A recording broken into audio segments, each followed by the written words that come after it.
La vanille verte coûte désormais 5 000 arrière le kilo à Imbinds, au même rang que les haricots verts. Les déclarations des dirigeants concernant le rétablissement du prix de la vanille verte à 75 000 arrière le kilo ne sont que pure tromperie, ont dénoncé ce jour les planteurs de vanille de ce district.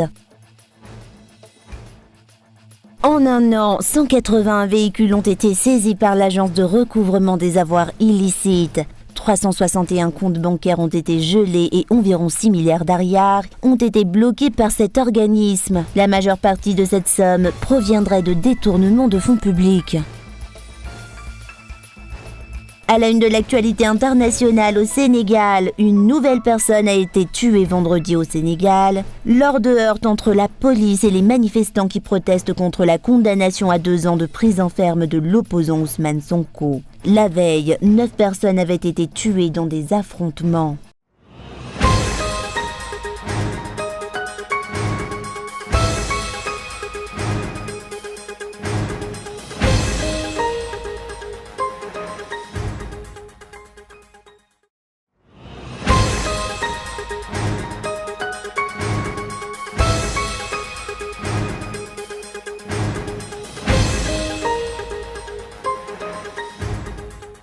La vanille verte coûte désormais 5 000 arrière le kilo à Imbinds, au même rang que les haricots verts. Les déclarations des dirigeants concernant le rétablissement du prix de la vanille verte à 75 000 arrière le kilo n'est que pure tromperie, ont dénoncé ce jour les planteurs de vanille de ce district. Le prix actuel de la vanille verte est désormais bien loin de ce que le président de la République a promis à la population.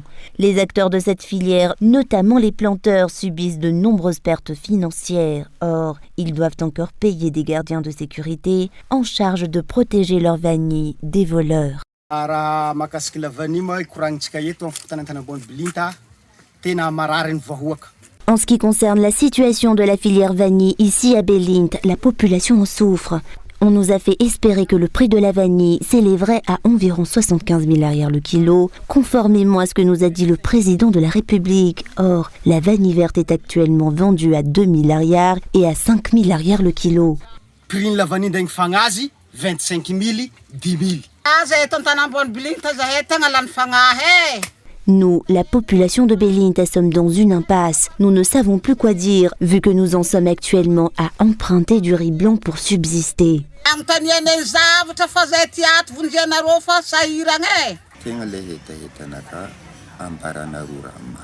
Ce que je souhaite, c'est que la vérité sur cette filière soit transmise. La vanille est vendue à 5 000 arrière ici. Nous avons été trompés. L'on nous a promis la vente de vanille verte à 75 000 arrière. Nous y avons cru et nous avons engagé des gardiens pour protéger nos récoltes.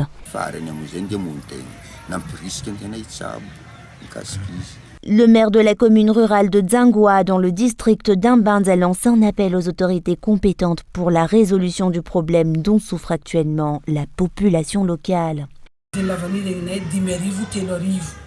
La vanille est ici vendue entre 3 000 et 5 000 arrière le kilo. Nous sollicitons une intervention d'urgence de l'État malgache car la population se meurt. Elle est endettée. Ils empruntent même le riz qu'ils doivent manger vu que nous engageons des gardiens de vanille dès le mois de février. Hormis la culture du café et du cacao, la population d'Imbinds vit de la culture de la vanille. Or, le prix actuel de la vanille dans ce district semble avoir touché le fond.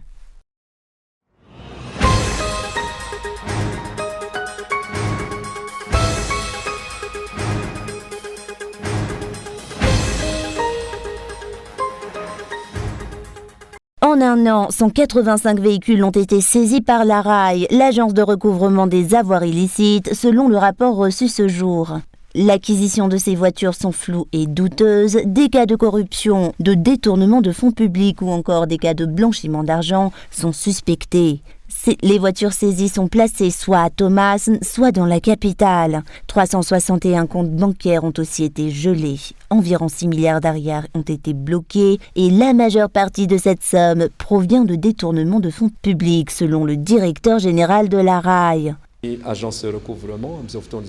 Un jugement nous autorise actuellement à vendre 27 véhicules sur tous ceux qui ont été saisis. Ces voitures ont fait l'objet d'une saisie provisoire, mais la loi nous permet de procéder à la vente, dans la mesure où la saisie de ces véhicules sur le long terme risque de les endommager. Le traitement des procédures pénales dure longtemps, ainsi nous pouvons demander un jugement nous permettant de les vendre. En tant qu'agence de recouvrement des avoirs illicites, l'ARAI restitue à l'État les fonds publics détournés. Le même procédé est opéré pour les matériaux, dont des véhicules ou autres. Cet organisme rattaché à la présidence de la République jouit d'un statut administratif et d'une indépendance dans le cadre de la lutte contre la corruption, explique son directeur général. Indépendance sur le plan opérationnel. Nous bénéficions d'une indépendance sur le plan opérationnel. Nous avons une autonomie de gestion de notre budget. Nous sommes aussi indépendants dans la gestion de nos activités et en tant que structure anticorruption, nous sommes totalement indépendants. De nombreuses améliorations doivent encore être faites dans le cadre de la lutte contre la corruption selon l'ARAI. Les magistrats présents lors du rapport de cet organisme rattaché à la présidence de la République, quant à eux, recommandent l'application des jugements prononcés par la justice.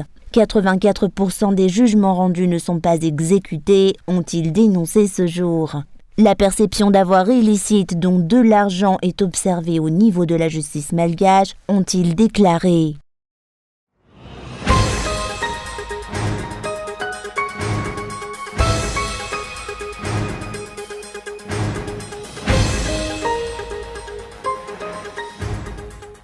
Aucune nouvelle émanant de l'Assemblée nationale concernant la loi des finances rectificatives de cette année n'a été transmise jusqu'à ce jour. La première session ordinaire de cette année se terminera dans environ 25 jours. Or, la loi de finances rectificative 2023 n'est toujours pas incluse dans l'ordre du jour de ces 2 prochaines semaines, dénoncent les députés. L'ordre du jour de l'Assemblée nationale pour les 2 prochaines semaines a été publié hier à l'Assemblée nationale et je tiens à informer la population malgache que la rectification de la loi de finances 2023 n'y figure toujours pas. Même les députés se posent des questions vu qu'il est évident que le régime actuel ne respecte pas les lois en vigueur.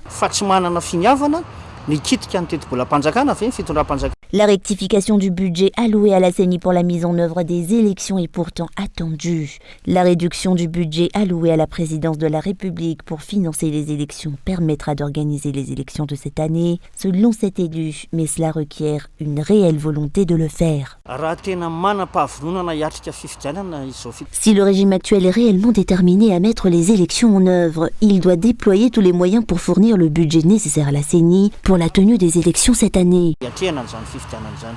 Hormis la rectification de la loi de finances 2023, le décret confirmant la date du premier et du second tour des élections présidentielles proposé par la CENI est aussi attendu.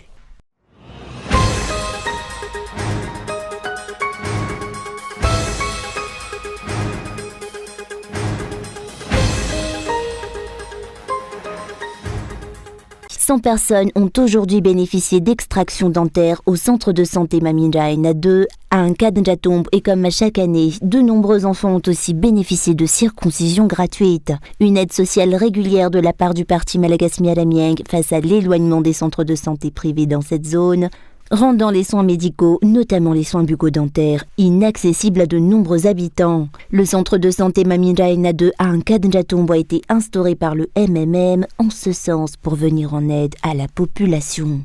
Dans le cadre de la célébration de la 4e année d'existence de ce centre de santé du parti, des actions sociales y ont été menées pour venir en aide aux familles défavorisées, dont des extractions dentaires et des circoncisions gratuites. Des consultations gratuites au préalable ont été faites pour les patients bénéficiaires. Des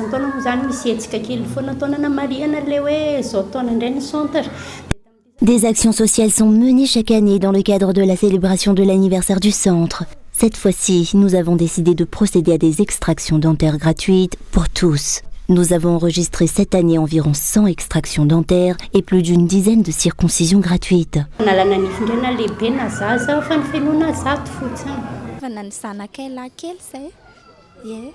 Nous avons procédé à la circoncision de notre fils. Je suis une cliente de cette clinique. C'est ici que j'ai accouché de mon enfant. Ainsi, ils m'ont fait part de la circoncision gratuite et je suis venue. Ils ont aussi distribué des jouets et nous remercions CM Nkadjaton pour ça.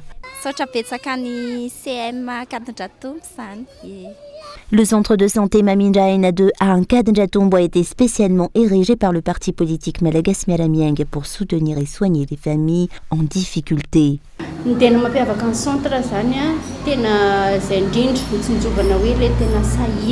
Ce centre se démarque des autres par sa cible. Il est dédié aux familles défavorisées. Si la population doit se rendre à un CSB2, ils doivent encore dépenser de l'argent dans les transports publics pour aller à Alassour et c'est déjà une dépense qu'ils ne peuvent pas se permettre.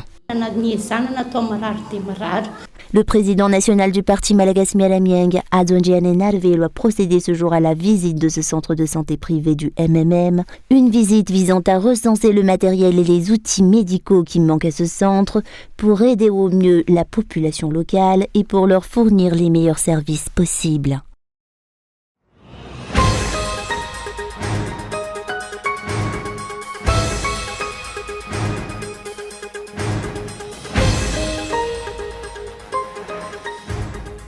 Les jeunes manquent actuellement d'orientation dans le choix de leur filière et les postes qu'ils occuperont plus tard à la fin de leurs études selon les enseignants. Beaucoup se retrouvent au chômage et ne savent pas quoi faire de leur diplôme. En ce sens, un salon de l'orientation s'est tenu pour aider les jeunes malgaches, notamment les nouveaux bacheliers. Selon les chiffres publiés par le Bureau international du travail, environ 500 000 jeunes malgaches à Madagascar par an sont à la recherche d'un emploi et 300 000 étudiants par an ont achevé leurs études universitaires. L'événement Tourlalanawantanur, organisé par Sésame Mbaturuk, a vu la participation de nombreuses entreprises et a duré 2 jours.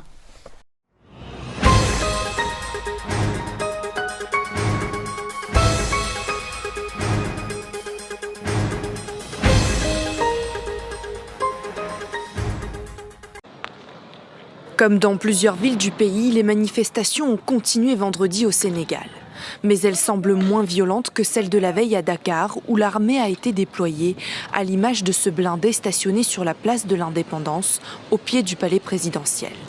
Après 2 jours d'affrontements meurtriers, le ministère de l'Intérieur parle d'une situation sous contrôle. Mais dans la crainte de saccage, de nombreux magasins restent fermés. Quand on ferme nos commerces, on n'a pas de revenus pour subvenir à nos besoins et à ceux de nos enfants. La situation est trop dure. Qu'on nous aide, que le gouvernement gère mieux cette crise. Même constat à Ziguinchor, le fief d'Ousmane Sonko, où l'université de la ville a été dégradée par les violences de jeudi.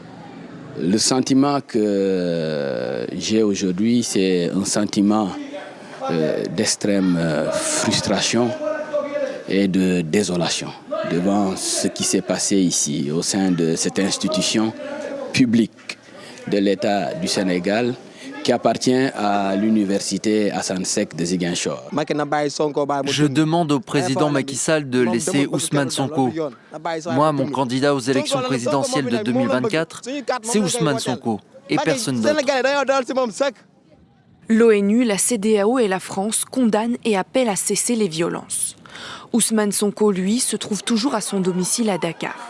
Les autorités, qui peuvent l'arrêter à tout moment, n'ont pas encore donné de date ni d'heure pour son placement en détention.